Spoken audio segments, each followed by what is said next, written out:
Welcome to Body Best Doctors. Today we're going to teach how to test the hip joints to see what treatment we can do if they're a problem. So first of all, we just check the strength. I'm going to have the patient hold this leg out as I push the leg into the other leg. Ready and hold. So the hip tests good there. Now what it's controlled by, in balance, the hips and the head, specifically the TMJ controls the hips. Take your index finger and you touch on the cheek, right in that little dip there. She's touching on the jaw joint. If it's a problem, her system will go weak. Hold this out and resist, ready, hold. And it's strong. Okay, relax the jaw. So now we're going to test the hips themselves. This is called the figure of 4, an orthopedic test.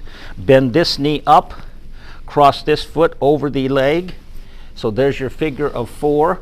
And then we see how far this comes down, and we're testing the flexibility of the hip joint. Any pain or discomfort? No. Okay. Then you relax that. Do the same thing on the other side. Cross this one over.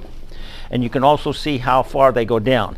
This leg goes down further, and so this hip here is a little bit tighter and possibly has a little bit of calcium in here, and this one seems to be freer. It comes down lower. We'll test it and show you again.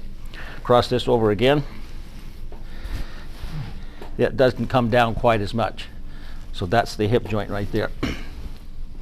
So then if in a patient, if this was there and it had a little bit of pain, and she has often on hip pain, then I would do a therapeutic ultrasound through the buttocks to get to the hip, and then retest her, and the flexibility changes immediately, and if the patient has pain, it's usually gone.